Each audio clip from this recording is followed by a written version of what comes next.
아리조나 피닉스라고 하는 그곳에서 전 세계에 내놓으라 하는 CEO, 최고 경영자가 되겠죠. 한 600명이 모였습니다. 그 모임을 주관하는 게리 스몰리라고 하는 사람이 낡은 바이올린 하나를 들고 나왔어요. 그래서 그 바이올린을 이제 거기에 있는 CEO들에게 딱 보여주면서, 여러분, 이 바이올린의 가치가 얼마나 될까요? 하고 이제 묻습니다. 보니까 굉장히 낡았습니다. 그리고 줄도 다 끊어져 있었고, 또 하나 목에 있는 부분은 키스가 나 있었고, 그래서 이제 가장 앞에 앉아 있는 그 CEO, 그 사람이 농담식으로 이야기를 해요. 그 줄 좀 고치면은요, 한 10불에서 한 15불 정도 받겠네요. 그렇게 이야기합니다. 누가 보아도 그 낡은 바이올린 가치가 이렇게 큰 가치가 있을 만한 이제 그런 모습이 전혀 아닙니다.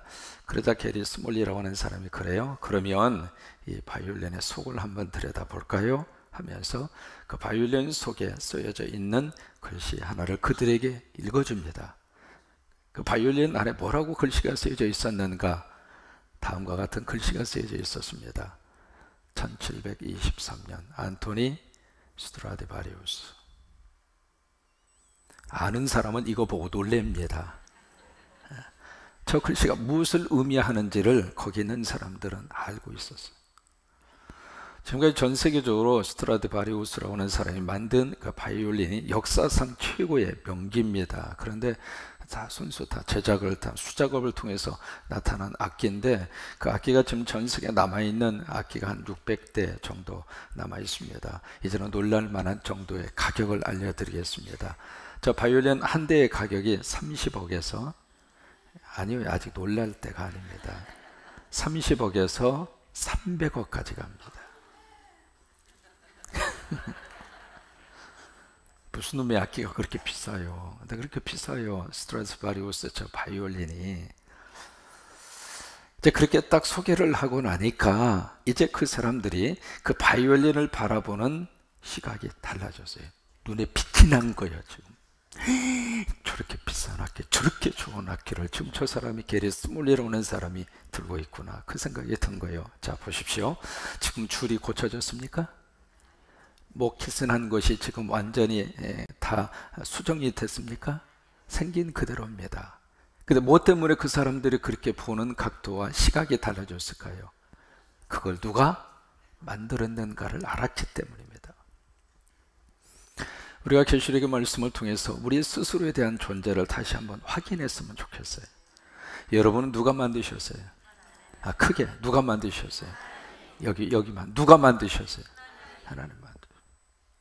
살다가 보니까 기스 나올 수도 있고, 살다가 보니까 흠집이 생길 수도 있고, 살다가 보니까 낡은 모습으로 그렇게 바뀌어 줄 수도 있고, 사람이 그런 거 아니겠어요? 그러나 그것 때문에 우리 가치가 없어지는 건 아니거든요. 바로 우리 인생 속에 하나님이 들어오셔서 나를 하나님의 자녀로 삼으시고 하나님의 백성으로 삼으시고 구원해 주시고, 그래서 계시록의 말씀을 우리가 깊이 들어가면 들어갈수록 이 세상에 어떤 환난과 재앙과 심판이 임할 것인가, 그것에 의한 두려움과 불안 속에서 우리가 계시록을 읽을 것이 아니라, 이런 속에서도 하나님이 나를 사랑하시고 나를 구원하시고 나를 역사하시고, 나라고 하는 존재가 이렇게 소중하구나, 그것을 한번 더 깊이 깨닫는 이 계시록의 귀한 강의 시간들이 될 수 있게 되기를 바라고, 또 하나 계시록의 말씀을 깊이 들어갈수록 꼭 우리의 마음속에 기억해야 할 하나의 사실이 있습니다. 그것은 하나님이 교회에게 거는 기대가 크다고 하는 거예요. 그게 오늘 1절을 보시면은 요한이 한 이상을 봅니다. 여기 표적 또는 이상 또는 표징, 영어로는 사인입니다. 이것이 요한이 가지고 있는 어떤 우리가 기대하지 않았던 어떤 기적과, 그리고 미러클, 이적과 이사, 기적과 이사에 대한 요한의 표현입니다. 그래서 요한은 사람이 도저히 경험할 수 없는 세계에 대한 경험을 사인이라고 하는 말로 표현을 합니다. 요한복음에서도 이제 그런 표현들이 많이 나오잖아요. 여기서도 이제 마찬가지입니다. 여기 한 사인을 봅니다. 표적, 표징 또는 이적, 또 그런 식으로 다 번역을 해도 마찬가지입니다. 한 여인이 등장합니다. 근데 그 여인이 지금 해를 옷을 입었습니다. 해로 옷을 입었다 이 말이에요. 그리고 이제 발로 달을 밟고 있습니다. 그리고 머리에는 7개의 관을 쓰고 있습니다. 관은 크라운입니다. 면류관을 쓰고 있습니다. 우리가 계시록 10장에서도 힘센 천사를 만나게 되는데 그 힘센 천사를 묘사를 하면서 얼굴을 해로 비유했어요. 해같이 빛난다, 그렇게 표현을 했거든요. 이게 무슨 얘기냐면 여기 있을 때 태양을 등립고 나왔다, 그 이야기는 신적 존재다 그 말이에요. 이제 그걸 암시적으로 여기서 말씀을 하시고 있는 거예요. 그리고 이제 7개의 면류관을 지금 쓰고 있습니다. 근데 이 여인이 지금 임신을 했습니다. 그리고서 해산달이 됐어요. 그래서 아기를 낳으려고 하는데 아기를 낳으려고 하는 그 순간에 너무 고통스럽습니다. 여러분 여자분들은 애를 낳아보셔서 아시잖아요. 그 고통이 얼마나 말로 다 할 수 없을 정도로. 그래서 여자들은요 아기 딱 둘 낳는 순간부터 절대로 남자들이 못 이겨 먹습니다. 아기 낳기 전에는 어떻게 좀 해볼 수 있는데 아기 딱 낳는 순간 그때부터는 이미 못 이겨 먹어요. 이미. 그러니까 그 아기 딱 둘 낳는 순간부터는 날 잡수 하고 해야 밥이라도 얻어먹지. 그래서 큰 소리 치면은 별로 그렇게 이렇게 얻어먹을 게 별로 없습니다. 왜냐하면 그만큼 아이를 낳는다는 것은 생명을 거는 거예요. 그 고통을 통해서 한 생명이 세상에 나오는 것이거든요. 그래서 여인이 지금 애를 낳으려고 푸진 고통 속에 있는데 그 다음에 또 한 장면에 싹 바꿔주면서 또 하나의 사인을 봅니다. 그 사인이 바로 뭐냐면 거대한 붉은 용입니다. 용이라는 말이 계시록에서 이제 처음으로 등장을 하고 있죠. 작은 용이 아니라 거대한 붉은색의 빛을 띠고 있는 용이 탁 하고 나타납니다. 근데 이 용은 좀 아주 독특한 그런 모습을 하고 있습니다. 여기 보시면은, 자, 3절에 보시면은 이 용이 머리가 몇 개예요? 7이에요. 뿔은 몇 개예요? 아주 기이한 현상입니다. 머리가 7인데 뿔이 10개란 말이죠. 7, 10. 지금 계시록에서 숫자를 의미하고 있는데 그 숫자가 무엇을 암시하고 있는가? 초창기에 나누어 드렸던 계시록의 숫자 이해, 그걸 보시면은 이해를 하시리라고 생각을 해요. 그러니까 여기에 그 머리가 7이고 뿔이 10이다. 다시 말해서 이 용이라고 하는 이 존재 자체가 뭐예요? 완벽한 힘을 가지고 있다 그 말이에요. 여러분 마귀와 사탄은 IQ가 굉장히 높습니다.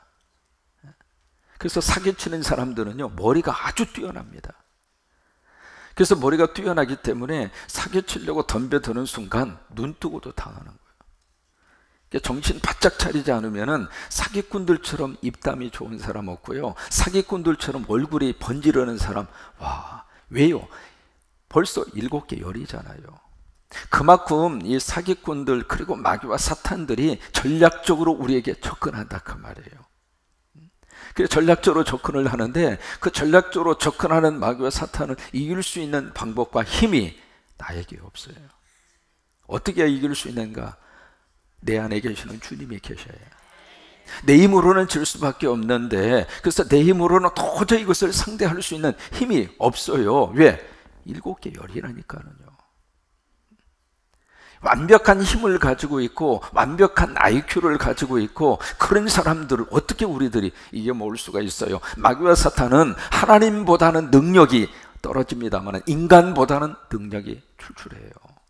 그래서 우리 힘으로는 도저히 상대해서 이길 수 있는 방법이 없어요. 그러나 우리가 이길 수 있는 방법은 내 안에 예수님이 계실 때 그 예수님의 능력으로 이길 수 있어요. 성령의 능력으로 이길 수 있어요. 그래서 마지막 시대에 더 우리가 은혜를 받아야 돼요. 은혜가 떨어지면 우리가 치고 살 수밖에 없어요. 찬송가 358장 3절을 보시면 악한 마귀 아무리 강할지라도 우리들의 대장 예수 앞서갔으니 주저 말고 용감하게 힘써 싸워서 최후 승리 얻을 때까지 한 마음으로 힘써 싸우세, 한 마음으로 힘써 싸우세. 악한 마귀 군사들과 힘써 싸워서 승전고로를 이기까지. 거기 보시면은 맨 처음에 보시면 악한 마귀 한번 보세요. 가사 띄워줘 보세요. 악한 마귀, 그 다음에 군사들과 어떤 마귀? 크게 어떤 마귀? 그 악한 마귀가 보통 죄가 아니라고 하는 거예요. 같이 한번 찬송 불러보세요. 이 3절만 시작. 악한 마귀 죄아무리 강할지라도 우리들의 대장 예수 앞서가시니 주저 말고 용감하게 힘써 싸워세 최후 승리 얻을 때까지 한 마음으로 힘써 싸가세 한 마음으로 힘써 싸우세 악한 마귀 군사들과 힘써 싸워서 승전고로를 이기까지. 그래요. 대장 예수, 그 예수님 때문에 우리가 이길 수 있다 이 말이에요. 그러면 자 보세요. 4절에 보시면 그 꼬리가 하늘의 별의 3분의 1을 끌어다가 땅에다가 던집니다. 근데 이 붉은 용이 지금 막 아기를 낳으려고 하는 여자의 뒤에 딱 기다리고 있다가 아기가 이 여인이 낳는 아기를 지금 집어 삼키려고 지금 그리고 있습니다. 그러면 5절을 보세요. 여자가 나오려고 하는 아기가 누구인가 5절에서 설명을 하고 있습니다. 이는 장차 철장으로 만국을 다스릴 누구라. 이것이 시편 2편 9절입니다. 그러니까 철장으로 만국을 다스릴 남자라. 보세요. 그게 바로 이 여인이 낳는 아들이에요. 그럼 보세요. 여기서 지금 말씀을 하시는 철장을 다스릴 만국의 남자라. 누구를 지금 의미할까요? 예수님이에요. 그래서 계시록 12장은 오해를 살 만한 용어들이 없습니다. 왜? 12장에서 다 해석을 다 하고 있어요. 그러니까 이 여인이 낳으려고 하는 그 아기는 바로 예수 그리스도예요. 그러면 그 아기를 삼키려고 하는 붉은 용은 누구일까요? 그 다음에 설명을 하고 있습니다. 9절에서 그 붉은 용이 누구인가 12장에서 다 해석을 해주고 있습니다. 그러니까 12장은요 계시록의 말씀을 본문을 따라서 쭉 읽어가다 보면 12장은 다 이해가 되는 그런 내용들이에요. 그래서 여인이 낳는 이 아이를 지금 마귀와 사탄이 지금 삼키려고 하고 있는 거예요. 그러자 5절을 보시면 그 아이를 하나님 앞과 그 보좌 앞으로 올려가더라. 그러니까 하나님이 그 아이를 데리고 가서 하나님 보좌에 앉히더라 그 말이에요. 그러자 6절에 보시면은 그 여자가 광야로 도망하며 거기서 1262일 동안 그를 양육하기 위하여 하나님께서 예비하신 곳에 있더라. 그러면 지금 여자만 지금 땅에 남았습니다. 자 정리합니다. 보세요. 지금 여자가 애를 낳으려고 부진내를 씁니다. 근데 그 앞에 붉은 용이 먹으려고 입을 딱 벌리고 있습니다. 그러면 여기 여자가 누구일까? 여자는 두 가지 의미를 가지고 있어요. 첫째로 구약에서의 여자의 의미는 이스라엘을 의미합니다. 신약에서의 여자는 교회를 말합니다. 그러니까 여자로 지금 상징되어져 있는 이스라엘 통해서 하나님이 메시아 예수 그리스도를 이 땅에 탄생시키신 거예요. 그리고 신약의 교회로 이 여자로 표현된 신약의 교회를 통해서 예수님이 이 세상에 계속 증거되기를 원하시는 거예요. 그런데 그 여자가 낳는 그 아이, 다시 말해서 이 이스라엘과 교회가 증거하는 아이로 표현되어져 있는 예수님을 누가 지금 자꾸 지금 박해하고 삼키려고 하고 있는가? 마귀와 사탄이. 머릿속에 좀 그림이 그려지세요? 그 모습을 지금 성경이 모습을 지금 보여주고 있는 거예요. 그래서 6절을 보시면 그래서 예수님은 이제 보좌 위편에 올라가셨잖아요. 감람산에서. 그래서 이 땅에는 지금 여자만 남아있다 그 말이에요. 다시 말해서 이 땅에는 교회가 지금 남아있는데 그 교회를 계속해서 지금 마귀와 사탄이 공격한다 그 말이에요. 그런데 6절을 보시면은 그 여자가 어디로 도망해요? 광야로 도망갑니다. 교회의 현 주소는 광야입니다. 다시 말해서 교회가 그것을 깨닫지 못하면 안 돼요. 광야이기 때문에 끊임없이 교회는 영성이 살아있어야 됩니다. 여러분 광야에서 살 수 있는 비결은 하나밖에 없어요. 하나님 바라보아야 살 수 있는 것이 광야입니다. 하나님이 떠나면 광야는 살 수가 없어요. 교회가 하나님을 떠나면 교회는 죽습니다. 그러니까 지금 교회의 현 주소는 기름진 장소에 있는 게 아닙니다. 광야에 있다 이 말이에요. 그래서 언제 어떤 모습으로 마귀와 사탄이 공격해 들어올지 모른다 그 말이에요. 그래서 깨어 있어야 돼요. 영적으로 충만해야 돼요. 말씀으로 충만해야 돼요. 그래야 교회가 광야 속에서 죽지 않고 살아날 수 있다 이 말이에요. 실제로 보시면 하늘에 전쟁이 일어납니다. 누구하고 지금 전쟁이 일어났냐면 미가엘 천사장이잖아요. 천사장과 이 용들하고 그리고 그의 부하들하고 전쟁이 일어나게 되는데 누가 이기는가? 미가엘이 이깁니다. 이기는 순간에 여기에 용하고 그의 부하들이 지상으로 추락을 당합니다. 추방을 당합니다. 그러면서 여기 9절에 그 실체를 밝히고 있습니다. 큰 용이 내쫓기니 옛뱀 곧 마귀라고도 하고 사탄이라고도 하며 온천하를 꿰는 자라. 그가 땅으로 내쫓기니 그의 사자들도 그와 함께 내쫓기니라. 계시록에 이 마귀와 사탄이라는 말이 처음으로 공개되는 장소가 바로 여기입니다. 여기 마귀라고 하는 말은 헬라적인 표현입니다. 헬라적인 표현. 그 다음에 사탄이라고 하는 것은 히브리적인 표현입니다. 그러니까 마귀나 사탄이나 같은 말입니다. 그러니까 마귀, 영어로 데몬, 그 말을 쓸 때는 헬라적인 의미에서의 단어이고, 그 다음에 세탄, 영어로 세탄, 한국말로 사탄, 사탄이라는 그 말은 히브리적인 표현이라 그 말이에요. 같은 대상에 대한 같은 다른 어휘적인 표현일 뿐이에요. 그래서 하늘의 전쟁에서 이제 그들이 지고, 그리고 마귀와 사탄이 땅으로 쫓겨나게 되고, 그리고 본인만 쫓겨난 것이 아니라 그의 부하들도 같이 이 땅으로 쫓겨나게 되었다 그 말이에요. 그러면서 10절 이하에 하늘에서 찬양이 울려 퍼집니다. 계시록에 보시면은 하나님의 거룩한 역사가 일어날 때마다 찬양이 퍼지는 거예요. 찬양. 오른손에 있었던 작은 인봉, 그 책을 어린 양 예수 그리스도가 받았을 때에도 찬양이 팍 울려 퍼지고, 하늘문이 열렸을 때에도 막 찬양이 울려 퍼지고, 보좌 앞에 있었던 24 장로가 하나님 앞에 엎드려서 찬양이 울려 퍼지고, 천군과 천사가 찬양이 울려 퍼지고. 여러분, 하늘은 찬양이 있는 장소입니다. 이 세상에서 우리가 천국을 살 수 있는, 천국의 은혜를 누리고 살 수 있는 좋은 방법이 찬양이에요. 그래서 마음속으로 찬양, 그리고 운전하면서도 찬양, 늘 입술에 우리의 찬양을 가지고 살면 천국을 사는 거예요. 오늘도 천국을 사셨으면 좋겠어요.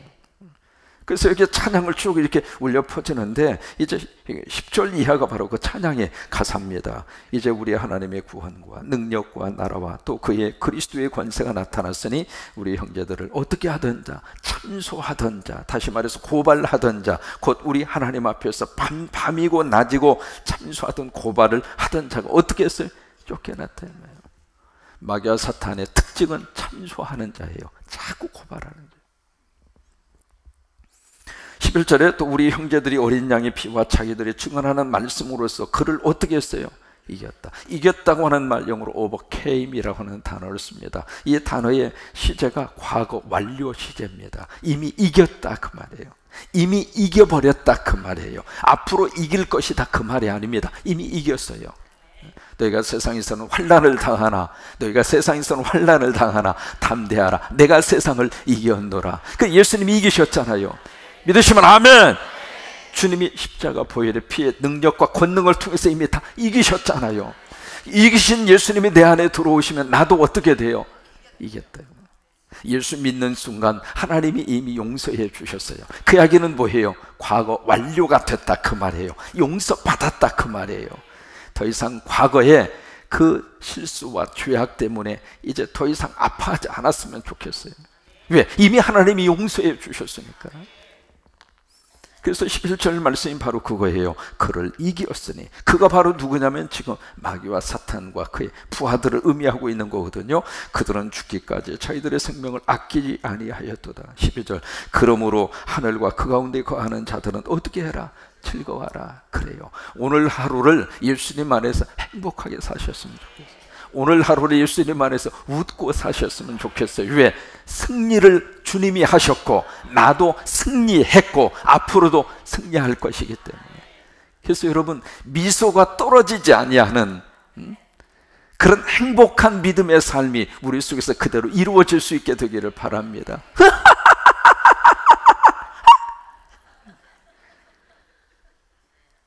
그죠? 웃고 살자 이 말이에요. 왜? 세상은 웃을 일이 없잖아요. 다 인상 쓸 일밖에 없고, 화나게 하는 일밖에 없고, 뚜껑 열릴 일밖에 없고.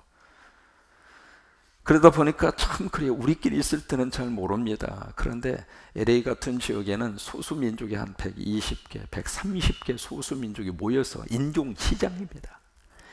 그들과 같이 더불어서 이렇게 살면서 느낀 것 가운데 하나가, 우리 얼굴 표정이 이렇게 굳어 있을 수가 없어요.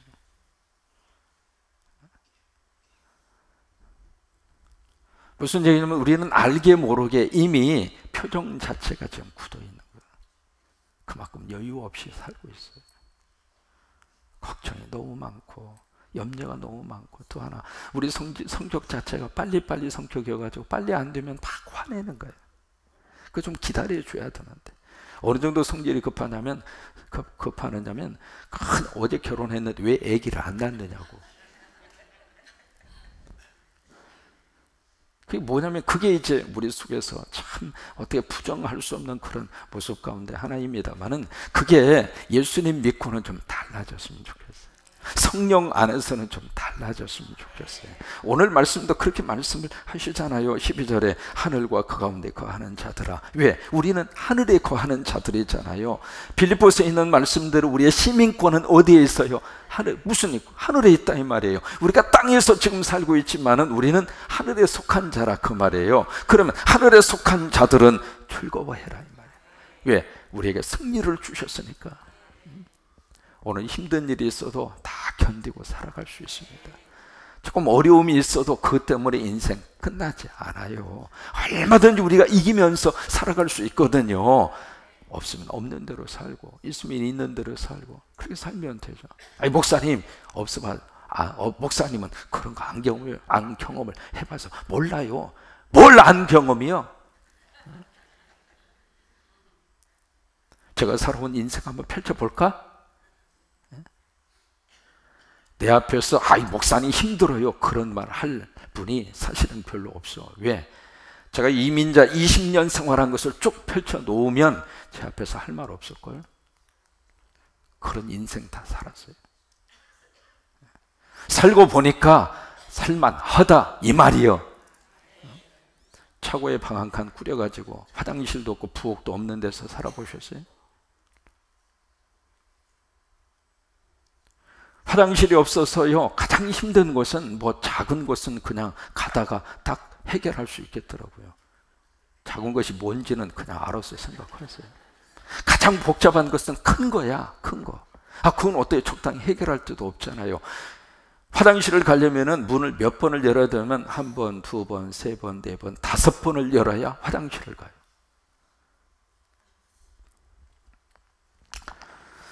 그러니까 우리는 땅에서 지금 살고 있지만은 하늘에 있는 자라 그 말이, 여기 12절에 있는 말씀대로 하늘에 거하는 자, 그게 누구냐면 예수 믿는 사람이라고. 그게 하늘의 시민권자다 그 말이에요. 그렇게 살고 있는 우리들은 어떻게 하는가? 즐거워해라. 영혼을 리조이스. 빌보서에 말씀하시잖아요. 기뻐하라. 항상 기뻐하라. 내가 다시 말라 하노니 기뻐하라. 거기 무슨 조건이 있습니까? 아무 조건이 없어요. 그냥 하나님이 선포하시는 거예요. 그 선포하는 대로 아멘하면 기쁜 인생을 사는 거고, 하나님 그렇게 말씀하셔도 저는요 슬픔 짊어지고 살랍니다. 그럼 슬프게 사는 거고 그런 거예요. 좀 웃고 살자 그 말이에요. 오죽하면 목사가 강대상에서 지금 이렇게 허갔어요? 속으로 별 목사 다 봤는데 그러지 마시고 이렇게 해서라도. 저는 설교하면서 그런 생각해요. 내가 망가지더라도 교인들이 웃을 수만 했다면 난 망가지겠다. 내가 여기서 거룩하게 기뻐하세요. 내가 무슨 거룩한 폼을 잡을 필요가 뭐 있어요? 생긴 대로 나는 살 거고, 그 다음에 거기다가 하나님이 주시는 이 기쁨의 영성을 난 우리 성도들이 회복하고 살았으면 좋겠어요. 교회 나가고 예배 드리고 마치면서 얼굴이 환해져야지, 예배 마치면서 인상 팍 쓰면 마음 아프잖아요.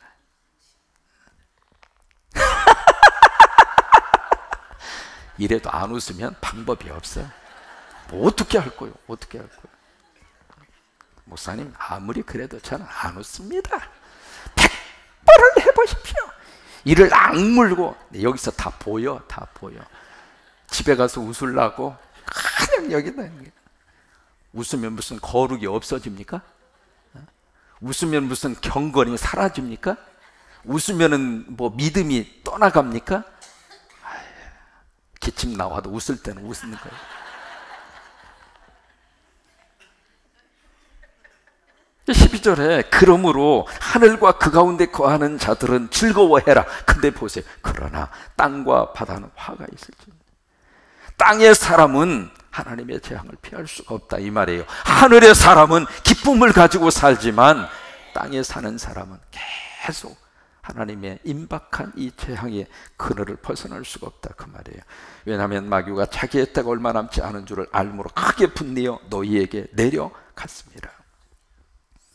13절을 보시면 이 용이 마귀와 사탄이 땅으로 쫓겼잖아요. 그러니까 이제는 화가 나서 남자를 낳은 누구를 지금 박해하고 공격해요?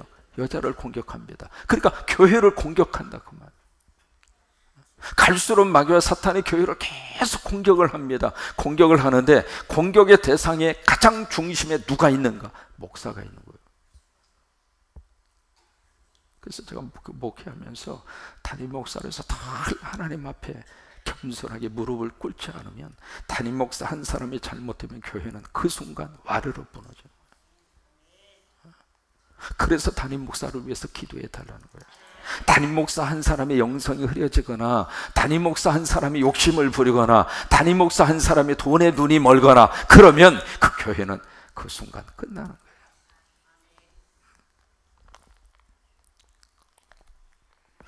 그래서 13절이 그거예요. 여자를 박해하는지라. 14절 그 여자가 큰 독수리의 두 날개를 받아 광야 차이곳으로 날아가 거기서 뱀의 낯을 피하여 한때 두때 반때를 양육받더라. 그게 이제 6절하고 같은 말씀이에요. 6절과 14절이 같은 내용이에요. 그 다음에 15절에 여자의 뒤에서 뱀이 입으로 물을 강같이 막 토해서 여자를 물에 떠내려 가도록 그렇게 시도를 하는데 16절에 땅이 여자를 도와줘요. 그래서 교회를 돕는 자가 있습니다. 교회가 하나님의 말씀대로만 딱 서 있으면은 그 교회를 하나님이 세우시려고 하나님의 사람을 보내시는 거예요. 그래서 교회가 하나님이 기뻐하는 일을 하려고 무진 애를 써야 돼요. 그러면 하나님의 사람들을 여기저기서 모으시는 거예요. 하나님이 기뻐하는 일이 뭘까? 선교예요, 선교. 교회는 돈 쌓아놓으면 안 됩니다. 그래서 저는 우리 교회는 돈은 있는 대로 갖다 써버릴 거예요. 앞으로 우리 교회에 돈 쌓아놓으려고 생각하지 마세요. 교회는 돈 저축하라고 있는 장소가 아닙니다. 여러분들이 정말로 이 세상에 가서 그 돈 어떻게 버는 거예요? 그거 하나님 앞에 바친 이유가 있잖아요. 하나님의 뜻대로 써주세요. 그래 안 그래요? 근데 그거 돈 쌓아가지고 뭐 하려고 그래? 난 열심히 갖다 써버릴 거예요. 하나님이 기뻐하는 일을 위해서 교회가 열심으로 살면 그 여자를, 그 교회를 돕는 이들을 하나님 보내신다. 그래서 이 땅이 여자를 도와줘요. 그래서 입을 벌려서 용의 입에서 토한 강물을 땅이 다 삼켜버려요. 17절 용이 여자에게 분노하여 돌아가서 화가 머리끝까지 이제 올라간 거예요. 그 여자의 남은 자손 곧 하나님의 계명을 지키며 예수의 증거를 가진 자, 그들이 누구냐면 성도들입니다. 그 성도들과 더불어 싸우려고 바다 모래 위에 서 있더라. 그래요. 마지막 때에 계속 마귀와 사탄은 교회를 공격하고 그 교회에 속한 하나님의 사람들을 공격하고, 그것이 계시록 12장에서 보여주고 있는 앞으로 이 세상에서 이루어지고 있는 그런 영적 세계의 모습입니다. 정리합니다. 요한이 두 개의 사인을 봅니다. 환상을 봅니다. 한쪽에서는 임신한 여인을 보고 있고 막 아이를 낳으려고 무진내를 씁니다. 근데 그 옆에서 애가 낳자마자 먹어버리려고 하는 붉은 용이 등장을 합니다. 근데 그 아이가 바로 누구일까? 철장의 권세를 가지고 만국을 다스릴 남자이다. 다시 말해 그리스도라고 하는 거예요. 그래서 여자는 바로 구약의 이스라엘이고 신약의 교회를 의미한다 이 말이에요. 근데 이 마귀와 사탄이 하늘에서 이제 미가엘과 전쟁이 일어났는데 마귀와 사탄이 깨끗이 집니다. 지는 순간 하늘에서 쫓겨나게 되고, 쫓겨나면서 가만히 있는 것이 아니라 계속해서 이 여자를 괴롭히는 거예요. 교회를 괴롭히고 성도들을 괴롭히고. 그러나 그 가운데에서 하늘의 시민권자를 가진 사람들은 그 속에서도 승리를 약속받은 그 예수 그리스도 때문에 승리가 있다고 하는 사실을 기억하고 하루하루 성령 안에서 기쁘고 즐겁게 살더라 이 말이에요. 말씀을 마감합니다. 처음에 우리 스트라디바리우스라고 하는 그 사람의 이야기로 시작했어요. 그 안에 낡은 이 바이올린이었지만 거기에 1726년 안토니 스트라디바리우스, 그 사람이 만들었다는 자체가 이 바이올린의 가치를 완전히 바꾼 것처럼 그래요. 저와 여러분 속에 하나님께서 이렇게 딱 도장을 하나 찍어 주신 게 있어요. 무슨 도장을 찍어 주었는가? Made in God, Jesus Christ. 예수님이 우리를 만드셨어요. 그게 아멘. 예수님이 나를 만드셨어요. 예수님이 우리 자녀를 만드셨고, 예수님이 우리 가정을 만드셨고, 그래서 우리 스스로가 이 세상에서 주눅들어 살 필요가 없어요. 왜? 하나님의 자녀잖아요. 조금 모가난 부분이 있어도, 좀 부족한 부분이 있어도 괜찮아요. 여러분 각자 한 사람 한 사람 속에 Made in God, Jesus Christ.